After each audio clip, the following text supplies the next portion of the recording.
لله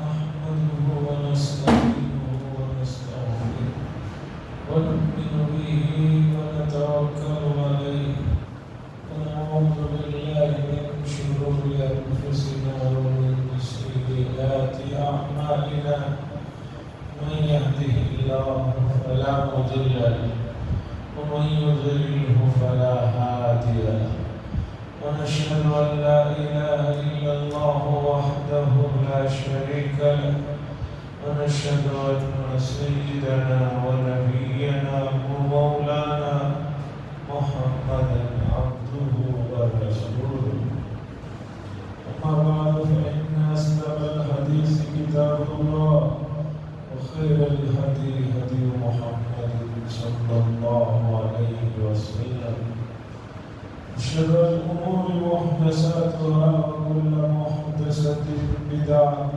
وكل بدعة ضلالة وكل ضلالة في النار. قال الله تبارك وتعالى في القرآن المجيد والفرقان الحميد: وإذ قال ربك للملائكة إني جاعل في الأرض خليفة قالوا وتجعل فيها من يفسد فيها ويسفك الدماء ونحن نسبح بحمدك ونقدس لك قال إني أعلم ما لا تعلمون. عزیزان محترم، کل 29 سفر کی تاریخ تھی. چاند نظر نہیں آئے ملک کے کسی بھی حصے میں، تو آج 30 تاریخ ہے سفر کے مہینے کی. تو گویا شام جو ہی سورج غروب ہوگا ماہ ربیع الاول شروع ہو جائے گا. اب چاند دیکھنا نہ دیکھنے کا مسئلہ ختم، اس لیے کہ قمری کیلنڈر چاند کی تاریخوں میں 29 یا 30 کا مہینہ ہوتا ہے. 31 کا تو کوئی سوال نہیں. تو شام میں چاند نظر آئے نہ آئے، ربیع الاول کا مبارک مہینہ مغرب سے شروع ہو جائے. ربیع الاول کا مہینہ اور اس سے جڑی ہوئی چیزیں وہ بھی ایک مستقل اور اہم اور تسلسل کے ساتھ چلنے والا بڑا موضوع ہے. اس وقت چونکہ اگست کی آج 14 تاریخ اور کل 15ویں تاریخ آ جائے گی اور 15 اگست کی تاریخ سے ہماری بہت سی یادیں وابستہ ہیں، بہت سی چیزیں ہیں. دکھ اس بات کا ہے کہ امت کا بڑا طبقہ ان سب چیزوں سے واقف نہیں ہے. آپ کہیں گے کہ واقف نہیں ہے تو کون سا بڑا مسئلہ ہے؟ نہیں، ملک کے موجودہ حالات میں اب کچھ مسائل ایسے ہیں کہ اس سے امت کا ہر فرد واقف ہونا ضروری ہے. نہیں واقف ہوگا تو آنے والے دنوں میں یہ لا علمی، یہ جہالت، یہ نادانی امت کے لیے بہت نقصان دہ چیز ہو سکتی. عزیزان گرامی، کسی بھی چیز کی ویلیو اور اہمیت اس زمانے میں اس بات کو مانی جاتی ہے کہ یہ چیز بہت قدیم ہے، یہ اینٹیک پیس ہے، اس لیے کہ یہ 18 سینچری کی ہے، فلاں تاریخ کی ہے، فلاں تاریخ کی. اور جن کے پاس وہ چیز ہے ان کو فخر ہوتا ہے کہ ہمارے پاس اتنی قدیم چیز ہے. تو آپ سمجھیے کہ جس ملک میں ہم لوگ رہ رہے ہیں اس کی تاریخ کتنی قدیم ہے یہ سمجھنے کی ضرورت ہے. پھر اس کے ساتھ ہمارا جو تعلق ہے اسے سمجھنا ہے. پھر آپ کو پتا چلے گا کہ آپ اب تک کتنی قدیم چیز کو اور قیمتی چیز کو بھلائے بیٹھے. عزیزان گرامی، اس ملک کی تاریخ کا تعلق اتنا ہی قدیم ہے جتنا حضرت انسان کی عمر کا. دنیا کب بنی اللہ بہتر جانتا ہے. کتنے ہزار سال پہلے بنی اللہ بہتر جانتے ہیں، ہمیں نہیں معلوم. اور سائنس جو سلسلے میں تخمینے بیان کرتی ہے، اندازے جو بتاتی ہے، اور ہر زمانے کے سائنسدان الگ الگ بتاتے ہیں. اتنے ہزار سال پہلے، اتنے کروڑ سال پہلے، اتنے اللہ بہتر جانے. ہم یہ کہتے ہیں کہ دنیا کتنی قدیم ہے اس کا تو ہمیں علم نہیں. لیکن سب سے پہلے انسان دنیا میں جو بنائے گئے اور دنیا میں جو بھیجے گئے وہ ہے حضرت آدم علیہ السلام. اس بات کو ہم یقین کے ساتھ کہتے ہیں اور قرآن و حدیث اس بات کو بتاتے ہیں کہ پہلے انسان جو بنائے گئے وہ حضرت آدم علیہ السلام. حضرت آدم علیہ السلام بنایا گیا اور کیوں اللہ نے ان کو پیدا فرمایا اس کی وجہ بتائی اور فرشتوں کے سامنے بتایا کہ میں زمین پر اپنا ایک نائب اور خلیفہ بنانا چاہتا ہوں. حضرت آدم علیہ السلام سے پہلے یہاں پر دنیا میں جنات کی آبادی تھی. جیسے حضرت انسان ہے اس طرح ان سے پہلے اس دنیا میں جنات کی آبادی تھی. آدم علیہ السلام جیسے انسانوں کے پہلے والد محترم ہیں، اسی طرح جنات کے جو پہلے جن تھے جن سے ان کی نسل چلی اس کا نام ہے جان. قرآن مجید میں 14 پارے میں اللہ فرماتے ہیں وَالْجَانَّ خَلَقْنَاهُ مِنْ قَبْلُ مِنْ نَارِ السَّمُومِ کہ ہم نے جان کو پیدا کیا آگ کی لو سے. اس کی تفصیل ذکر کی گئی. ان سے جو بھی نسل چلی جان سے وہ جن کہلاتے ہیں. جیسے آدم سے آدمی کہلاتے ہیں اس طرح جان سے وہ جن کہلاتے ہیں. انہی جنات میں ایک شریر جن ہے جسے ابلیس کہتے ہیں. عزازیل اس کا نام ہے، اصل لقب اس کا شیطان ہے ابلیس. خیر ان جنات نے جب اس دنیا میں بہت زیادہ دنگا فساد اور عدم مچایا تو اللہ تبارک و تعالیٰ نے ان کی نسل کو ختم فرمایا. کچھ باقی رہ گئے اور اس کے بعد ایک نئی مخلوق کو پیدا کیا، وہ ہے حضرت انسان. اور ان کے پہلے فرد ہے حضرت آدم علیہ السلام. حضرت آدم علیہ السلام کو بنایا گیا، پھر ان کو رکھا گیا، لیکن ابلیس نے ان کو وہاں بھی تنگ کیا اور مقدر میں ایسے حالات ہوئے کہ ان کو اللہ تعالیٰ نے زمین پر بھیج دیا. حضرت آدم علیہ السلام زمین کے جس حصے پر آ کر اترے ہیں وہ حصہ اگرچہ اس وقت ملک کا دوسرا حصہ ہے لیکن اس زمانے میں وہ بھی ملک کا ہی حصہ تھا، وہ ہے سری لنکا. حضرت آدم علیہ السلام اسی ملک ہندوستان میں ان کو اتارا گیا. تاریخی روایتوں کے مطابق حضرت آدم علیہ السلام زمین پر اتارے جانے کے بعد اپنی جو بھول ان سے ہوئی تھی اس پر کئی سو سال تک وہ افسوس کرتے رہے، روتے۔ پھر اللہ نے ان کی توبہ قبول فرمائی۔ حضرت آدم علیہ السلام نے کعبے کا جو سفر کیا ہے وہ اسی ملک سے سفر کیا ہے۔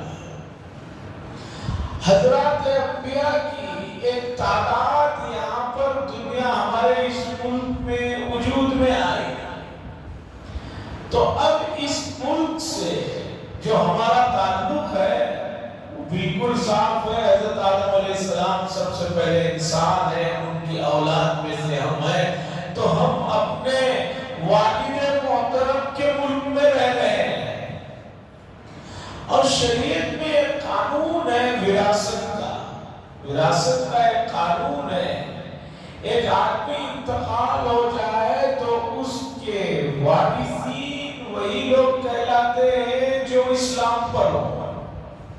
ایک آدمی زید انتقال ہوا، اس کے 4 بیٹے، 4 بیٹوں میں خدا نہ خواستہ ایک بیٹا اگر اسلام سے نکل گیا ہے تو قرآن کہتا ہے کہ بھئی زید کے انتقال کے بعد اس کا مال اس کے جو 3 بیٹے مسلمان مومن ہیں ان کو دیا جائے گا، جو اسلام سے ایک نکل گیا اسے نہیں دیا جائے گا۔ وراثت کے لیے مذہب کا ایک ہونا شرط۔ تو اب آپ سمجھیے کہ اس ملک میں جو حضرت آدم علیہ السلام آئے ہیں ہم انہی کی اولاد ہیں، کوئی اس میں شک نہیں ہے۔ آسمان سے تو ہمیں نہیں اتارا گیا، انہی کی اولاد میں سے ہیں۔ اور نہ ہم بندر تھے کہ ترقی کر کے انسان بن گئے، جیسے کہ بعض کا نظریہ ہے انسان پہلے بندر تھا بعد میں انسان ہو گیا، وہ سب غلط نظریہ۔ اب آدم علیہ السلام کی سرزمین پر اتارے گئے، وہ پورا اللہ نے ان کو عطا کیا تھا، تو ہم ان کے فرما بردار اور ان کے مذہب اور مسلک پر چلنے والے اولاد ہیں۔ اس لیے اس ملک میں رہنے کا ہم سے زیادہ حق تو کسی کو ہے ہی نہیں۔ حضرت آدم علیہ السلام اول مومن، اول مسلم ہیں، اور ہم بھی انہی کے مسلک پر، انہی کے مذہب پر، انہی کے کلمے پر ہیں۔ اس لیے یہ ملک کے سب سے بڑے حقدار اور سب سے زیادہ رشتہ باپ سے ہمارا ہونے کی وجہ سے ملک ہمارا۔ یہ اس لیے سمجھنا اور سمجھانا ضروری ہے کہ ملک میں دن بدن کچھ لوگ اپنے سیاسی اور اپنے ذاتی مفاد کے لیے انسانوں کے درمیان میں مسلسل تفریق کر رہے ہیں۔ ہمارا یہ ماننا ہے کہ انسان سب کے سب آدم اور حوا کی نسل ہیں، اور یہاں اونچ نیچ کا جو مسئلہ ہے وہ کوئی مسئلہ نہیں ہے۔ اللہ کے یہاں صرف تقوی معیار ہے، جو اللہ کا سب سے زیادہ فرما بردار ہوگا وہ اللہ کی نظروں میں اتنا ہی زیادہ۔ یہ انسانوں نے جو طبقات کو بنایا ہے، آج ملک کو آزاد ہوئے اتنا لمبا عرصہ ہونے کے باوجود بھی ابھی بھی وہ چیز ذہنوں سے نہیں نکلی ہے۔ آج کے تمام اخبارات میں دیکھیے کہ ملک کے ایک بڑی پارٹی کے صدر کسی علاقے میں جاتے ہیں تو چونکہ وہ چھوٹی ذات کے ہیں، ہمارے اسٹیٹ کے ہیں، جب وہ وہاں سے واپس آتے ہیں تو برادران وطن میں ایک عقیدہ ہے کہ کوئی چھوٹی ذات کا آدمی کسی جگہ آ جائے تو اسے پاک صاف کرنا چاہیے، شدھیکرن کہتے ہیں، وہ کیا گیا ہنگامہ ہے۔ کل سے دیکھیے پارلیمنٹ میں تک اس کی گونج ہے، حکمران پارٹی کہہ رہی ہے ہمیں اس کا بڑا دکھ ہے، افسوس ہے کہ اس طرح ہوا۔ پتہ چلا کہ انسانوں کی سلسلے میں یہ جو نظریاتی تقسیم ہے وہ ابھی تک ختم نہیں ہوئی ہے۔ ملک کو آزاد ہوئے اتنے سال ہونے کے باوجود، اتنے تعلیم یافتہ کہلانے کے باوجود جو ہے ابھی تک وہی نظریات پر سے پتہ چلتا ہے کہ امت مسلمہ کو بہت کام ابھی کرنا باقی ہے۔ اقبال صاحب نے کہا وقت فرصت ہے کہاں، وقت فرصت ہے کہاں، کام ابھی باقی ہے، نور توحید کا اتمام ابھی باقی ہے۔ جب تک توحید کا پیغام پورے عالم کے انسانوں تک نہیں پہنچا دیتے تب تک مومن کے لیے کوئی فرصت کا وقت نہیں ہے۔ لیکن یہاں دیکھیے امت مسلمہ کا ہر آدمی کہہ رہا ہے، کیا کر رہے ہیں؟ کہہ رہے ہیں کہ ٹائم پاس کر رہا ہوں، ٹائم پاس کرنے کے لیے میں نے موبائل لے لیا ہے، ٹائم پاس کرنے کے لیے یہاں پارک میں بیٹھا ہوں، ٹائم پاس کرنے کے لیے گیم کھیل رہا ہوں۔ مومن یہ کہہ رہا ہے کہ میرے پاس بہت ٹائم ہے، اسے پاس کرنا ہے، جبکہ اس کے پاس وقت ہے ہی کہاں، اتنی بڑی ذمہ داری دی۔ عزیزان گرامی، ملک کی تاریخ کا یہ سلسلہ بڑا طویل ہے۔ اب وہاں سے آپ آئیے کہ ہمارا تعلق اس ملک سے آج سے نہیں، 100 سال سے نہیں، 200 سال سے نہیں، بلکہ جب سے حضرت آدم علیہ السلام دنیا پر تشریف لائے تب سے ہمارا خاندانی سلسلہ چلتا ہے، اس لیے کہ ہم انہی کے اولاد میں سے۔ عزیزان گرامی، ملک غلام بنا، کس کے دور میں غلام بنا؟ اس دور میں غلام بنا جب یہاں مغلیہ سلطنت کی حکومت تھی، اور کوئی کام اچانک نہیں ہو جاتا ہے، ایک کام ہونے کے لیے ایک لمبی پلاننگ اور ایک لمبی محنت کی ضرورت رہتی ہے۔ آپ 10 بائی 10 کا کمرہ بھی اچانک نہیں قائم کر دے سکتے، تو سوچئے کہ اتنے بڑے ملک پر قبضہ کرنے کے لیے جس میں موجودہ پاکستان بھی ہے، بنگلہ دیش بھی ہے، سری لنکا بھی ہے، بھوٹان بھی ہے، نیپال بھی ہے، چائنا کا بعض حصہ ہے، افغانستان کا بعض حصہ ہے، اتنے بڑے ملک پر جو حکومت چل رہی تھی اسے ختم کر کے اس پر قبضہ کرنے کے لیے کتنی ان لوگوں نے محنتیں کی، کتنی کوششیں کی، کتنی پلاننگ کی۔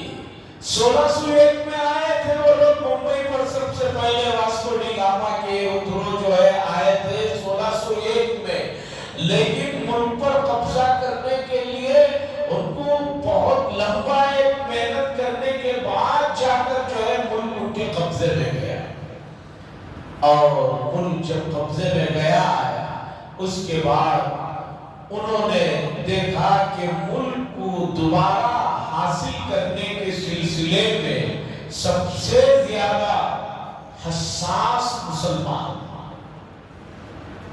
تاریخ اٹھا کر پڑھیے، ملک غلام ہونے کے بعد، انگریزوں کے ہاتھ میں جانے کے بعد، سب سے پہلے ملک کی آزادی کے سلسلے میں جن کو احساس ہوا، جو بیدار ہوئے، وہ مسلمان ہیں۔ 1702 میں حضرت شاہ ولی اللہ صاحب محدث دہلوی علیہ رحمہ پیدا ہوتے ہیں۔ حضرت شاہ ولی اللہ صاحب محدث دہلوی کوئی معمولی شخصیت نہیں تھی، علمی اعتبار سے، عملی اعتبار سے۔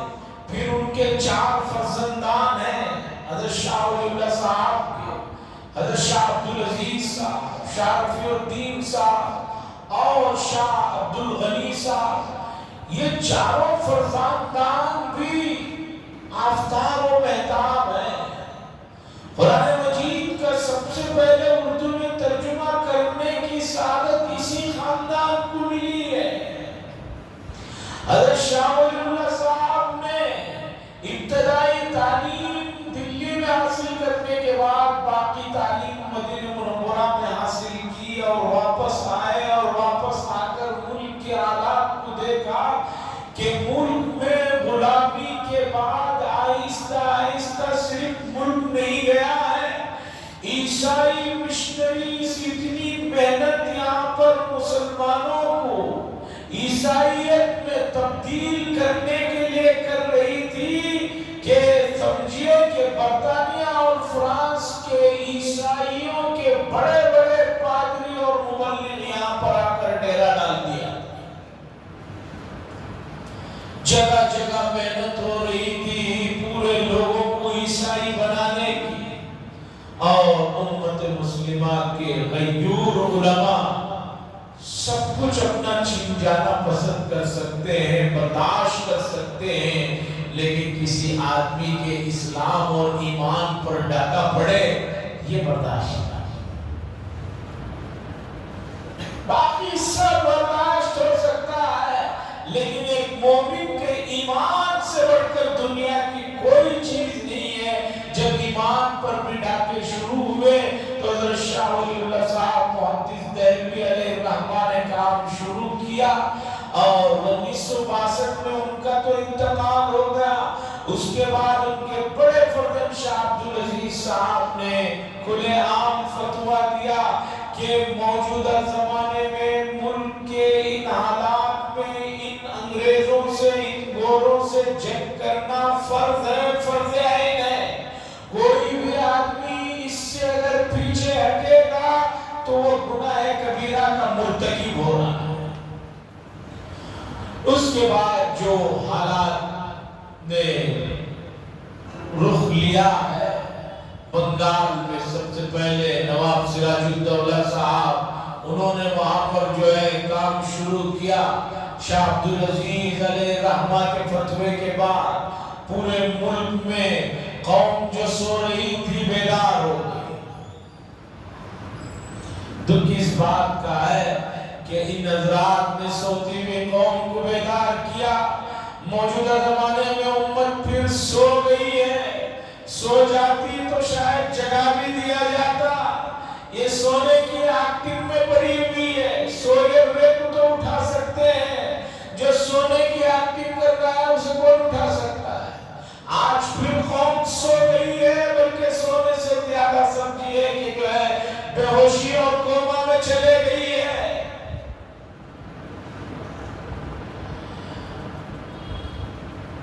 ملک اور ملک کے ساتھ ان کی جائیدادیں جا رہی ہیں. اس کا غم ہے، اس کا غم نہیں ہے، ایسی بات نہیں ہے.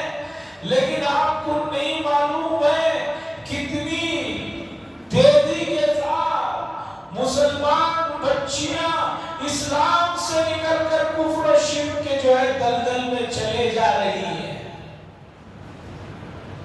آپ پورے ملک کا نہیں، صرف اپنے بنگلورو شہر کا سروے کیجئے، آپ کو پتہ چلے گا کہ کس تیزی کے ساتھ اسلام سے مسلمان نوجوان بچے اور بچیاں نکل رہی ہیں.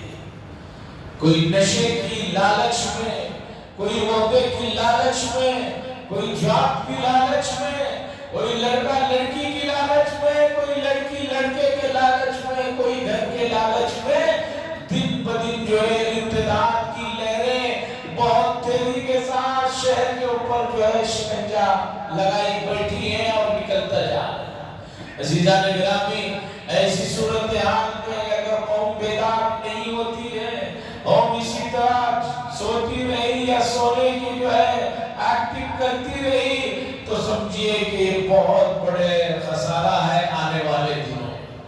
عزیزان گرامی، علماء کرام نے جب انگریزوں کے خلاف جہاد کا فتویٰ دیا ہے، پورا ملک میں ایک ہنگامہ برپا ہو گیا.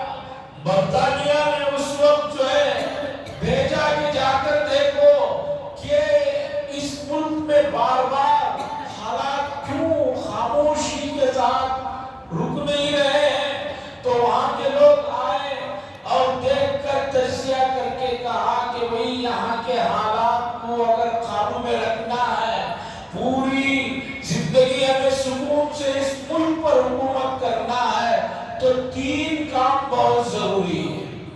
سب سے پہلے جتنے بھی قرآن کے مجید کے نسخے ہیں ان کو جلا دیا جائے.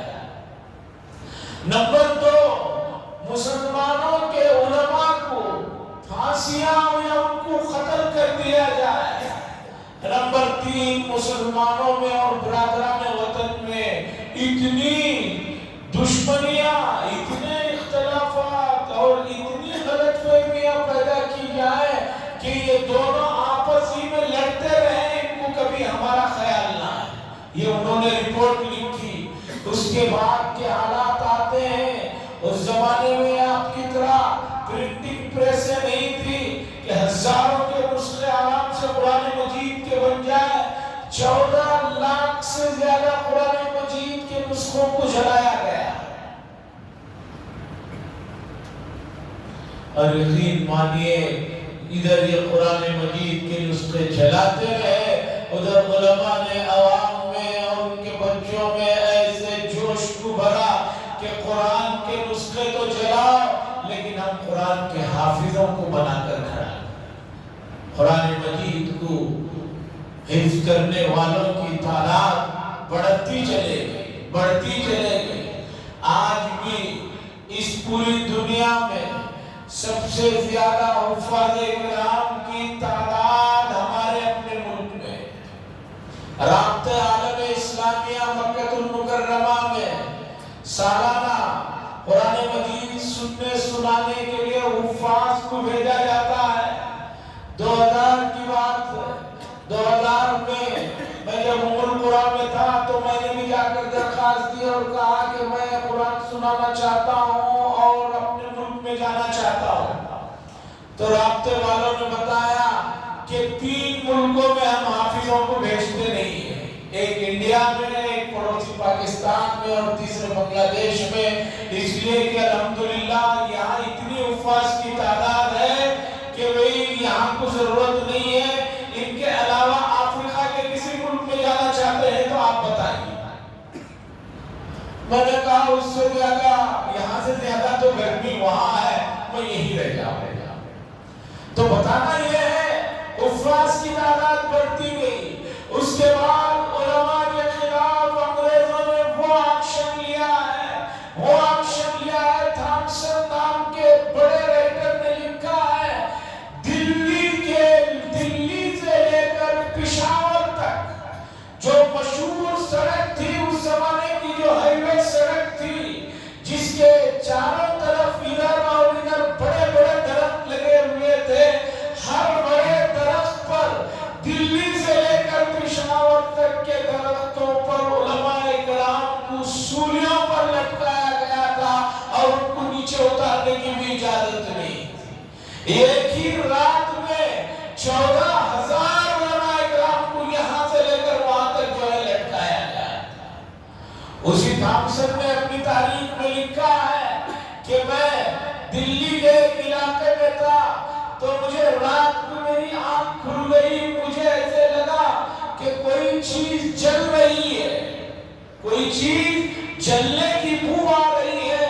تو میں نکل کر باہر جا کر کیمپ کے پیچھے دیکھا تو وہاں پر فوج، ہماری فوج جو ہے 40 علماء اکرام کو ننگا کر کے کھڑا کی ہے اور کہہ رہی ہے کہ تم کہہ دو کہ انگریزوں سے بغاوت نہیں کریں گے، انگریزوں کو برا بھلا نہیں کریں گے تو ہم تمہیں چھوڑ دیں گے، اگر تم نے نہیں کہا تو اس دیکھتی ہوئی آگ میں تمہیں زندہ ڈالا جائے گا۔ اور میں نے دیکھا کہ ان علماء میں سے کسی ایک آدمی نے بھی جو ہے یہ نہیں کہا کہ ہم انگریزوں کی وفاداری کریں گے۔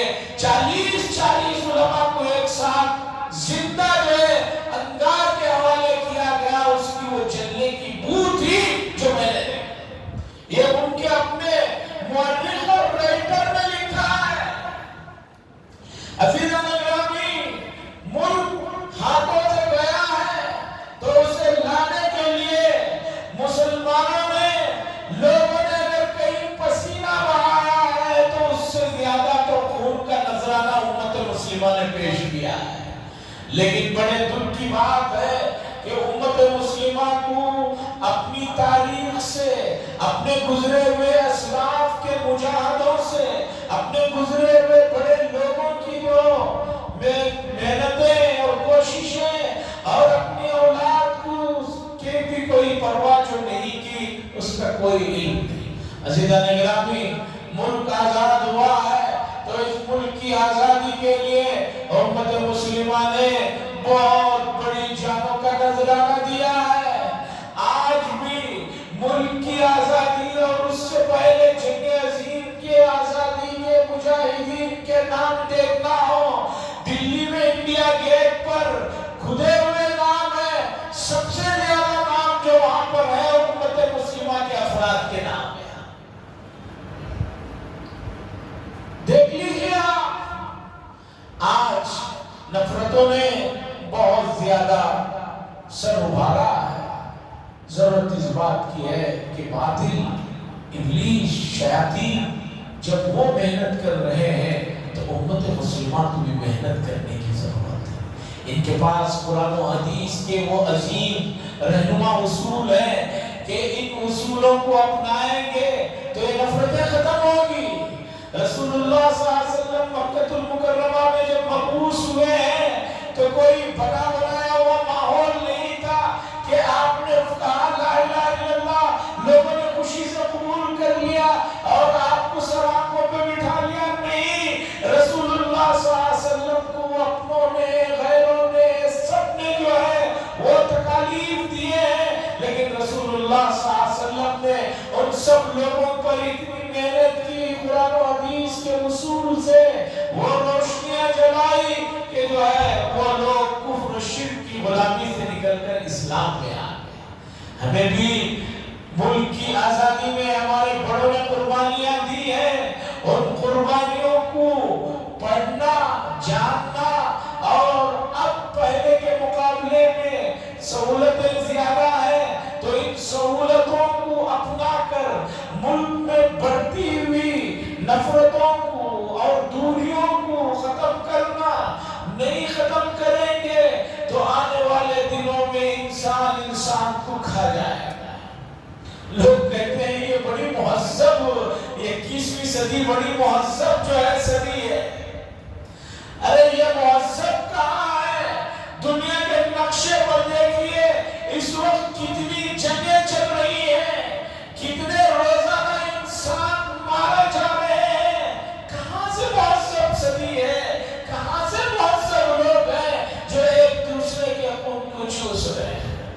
آج عیسائیوں کے بعض لوگ مسلمانوں کو بعض چیزوں کی بارے میں بتاتے ہیں۔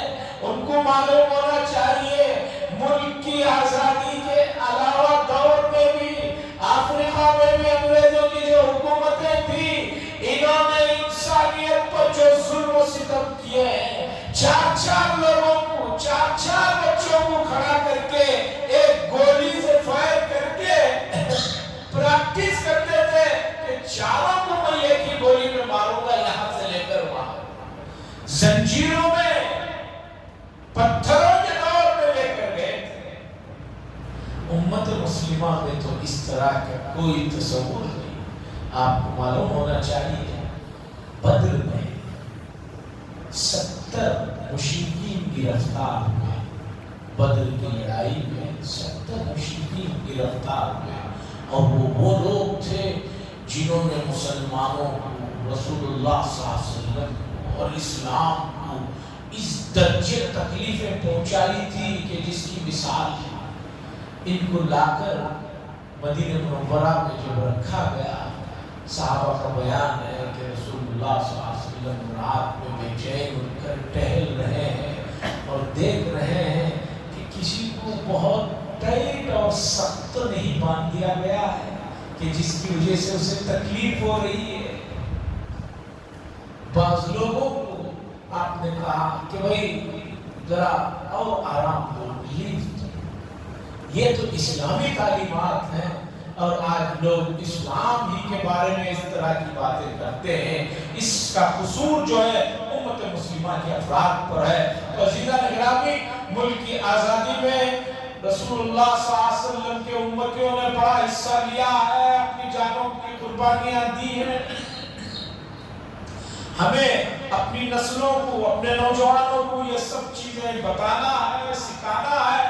اور دوسرا، برادران وطن جو شکایت کرتے ہیں کہ 15 اگست کی آزادی کے پروگراموں میں امت جو ہے شریک نہیں ہوتی، ان کو بتائیے کہ یہ ملک ہمارا بھی اتنا ہی ہے، بلکہ آدم علیہ السلام کے ہم اولاد ڈائریکٹ ہونے کی وجہ سے اس سے زیادہ، سب سے زیادہ ہمارا ہے۔ اس طرح کے جو بھی پروگرام ہے اس میں شریک ہونا اور اسے جو ہے غلط فہمیوں کو دور کرنا ہر ایک کی ذمہ داری ہے۔ اللہ سے دعا فرمائے اللہ تعالیٰ امت کو صحیح سمجھ اور توفیق نصیب فرمائے۔ وآخر دعوانا الحمدللہ۔